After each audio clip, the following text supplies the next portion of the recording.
Hi, welcome to Art with Miss Donato. I am the 3D design and photography teacher, and in this presentation, I am going to explain to you the expectations of this class, how you can navigate through Google Classroom to find your work, and how you can reach out to me if you or your student needs support. My name is Miss Donato, and I am the 3D design and photography teacher here at Orosi High School. I have been working at Orosi for about 5 years. I have taught art over the past almost 10 years now, and I love getting to see what the students create, and I love getting to share my love of art with students. So the 3D design and photography class presentation will be combined in this one presentation because the expectations for this year are all very similar and the same. I will be breaking down what the expectations are or what the course overview is for each of the courses that I teach so that you can identify which course your student is in and those expectations so that we can both help your student be as successful as possible in completing the course. So like I had mentioned, I teach 3D design and photography. I teach 3 different levels of 3D design and 1 entry-level photography class. The 3D Design 1 course is an introduction to 3D design and to art. So it is a split course. Students spend 1 semester with me and then 1 semester with the other art teacher where we show them each area of art, 2D and 3D. After that class, they do need to pass it with a C or better in order to move on to the upper level art classes. However, if the student is just taking the course to fulfill their A through G requirements, they need to pass with a D or better in order to earn that graduation credit.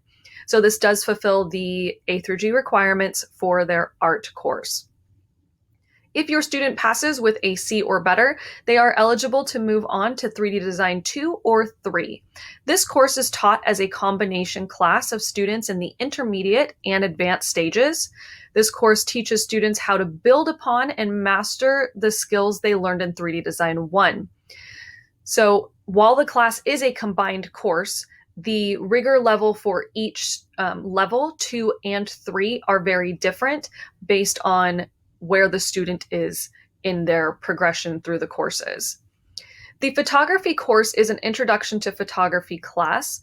This class helps students to gain a deeper understanding of how to operate a camera and compose interesting photographs. So the very first semester is spent teaching them the technical skills of how to operate a camera, and the spring semester is taught as a more creative component of the photography class where we learn about composition, creating artwork from a concept, as well as developing a style in their photography and developing their eye. What the expectations are during distance learning are that your student is attending class each day. Students need to be present and ready to learn.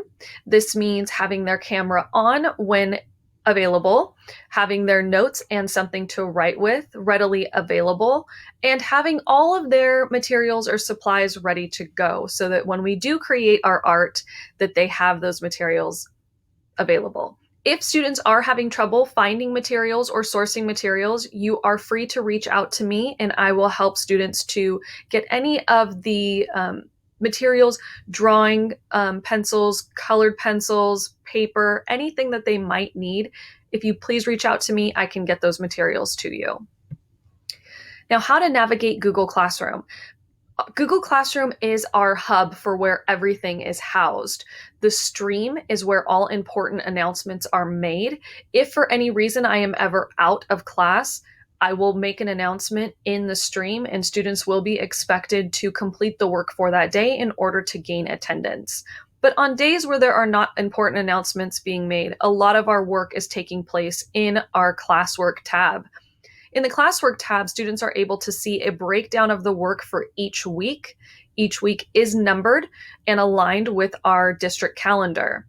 In the grades tab in Google Classroom, students are able to keep up with the scores they are receiving on assignments, as well as any missing assignments that they need to complete. In the People tab, this allows students and the teacher to invite you, the parent or guardian, to the class so that you can see what your student's progress is in the class, any work that they have completed, as well as any work that still needs to be completed. So let me give you a very quick overview of what our Google Classroom looks like. Once you enter, the very first screen that you will see is our stream. In the stream, students will have any announcements as well as any upcoming work that they need to complete. The classwork tab is where students can find access to their Zoom links. This is the link for their class that they will attend on Mondays and Wednesdays or Tuesdays and Thursdays. They have their intervention link as well as the office hours link that are open to parents and to students, as well as after school intervention link. Any forms that they need to be successful in this class, such as our virtual classroom, the late form for submission of late work, our intervention calendar and links, as well as the sign in to intervention. So in our virtual classroom, students have access to the activities for that day, as well as their weekly overview and their daily overview. I usually start our day off with our objectives as well as our bell ringer. Students are able to take a look at the week in focus. They are able to select on each day, click on that link, and it takes them exactly to the work they need to complete, the tasks that need to be done, and any work that needs to be turned in. On our very first slide, we also have our week in focus. This takes the students, let me back up. This takes them to the weekly planner. The weekly planner gives them an overview of what is expected. Students are able to see the due dates as well as what needs to be completed by which date, and this is updated weekly.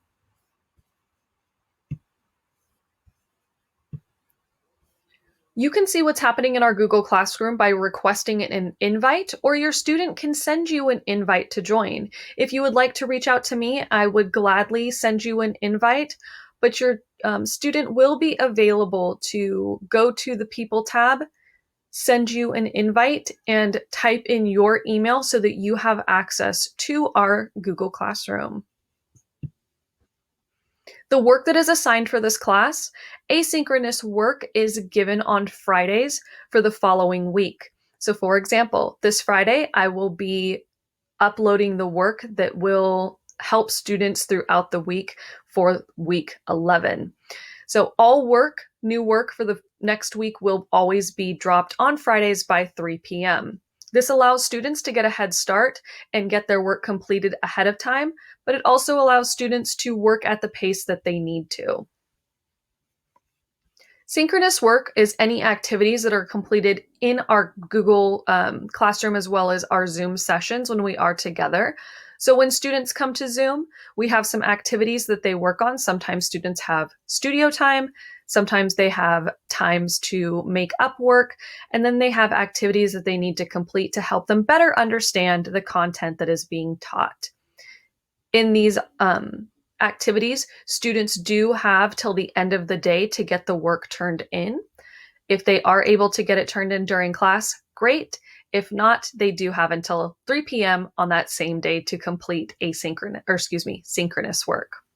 If students need help with any work, they are able to attend intervention on their designated day and also after school on Mondays and Wednesdays. Because this is a skills-based class, students are graded on the projects that they create and the process they use for creating them. So this table shows the grading breakdown of assignments. The assignments can be turned in late, but after each quarter progress, there is a cutoff date for what will be accepted. Second quarter just ended on October the 9th, so work from weeks 1 through 5 will no longer be accepted. Any work from week 6 until now, I will happily accept. The category weights for our assignments, like I've mentioned, because this is a skills-based course, planning and projects are worth 50% of our grade. Notes that they take in class and outside of class are worth 20%. Participation in activities is also 20% of their grade, and then tests and quizzes are 10%. Intervention is offered to students who need to make up absences, any students who need to bring up their grades, or students who like to get ahead on their work. They are all allowed to come to intervention. If your student is falling behind and they are asked to come to intervention, this is mandatory. So they will need to make sure that they attend intervention to help get their grade back on track.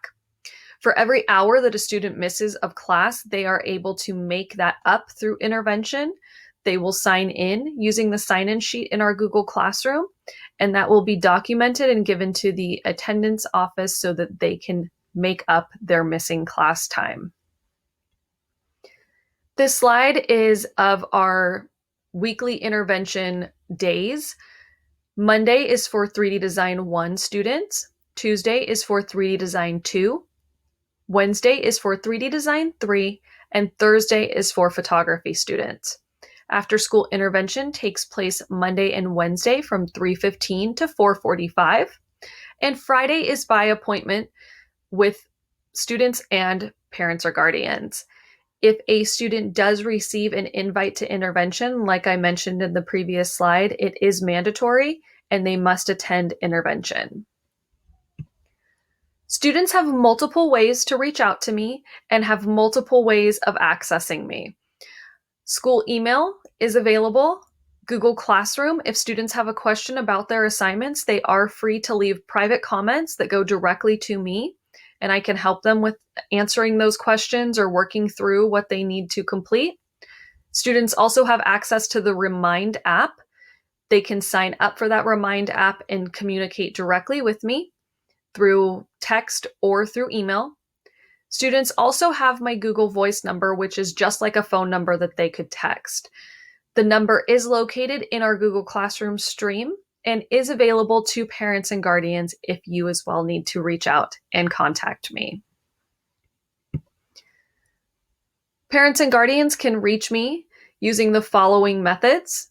My email is available. I am available via text, and I am available by phone at the extension 7613.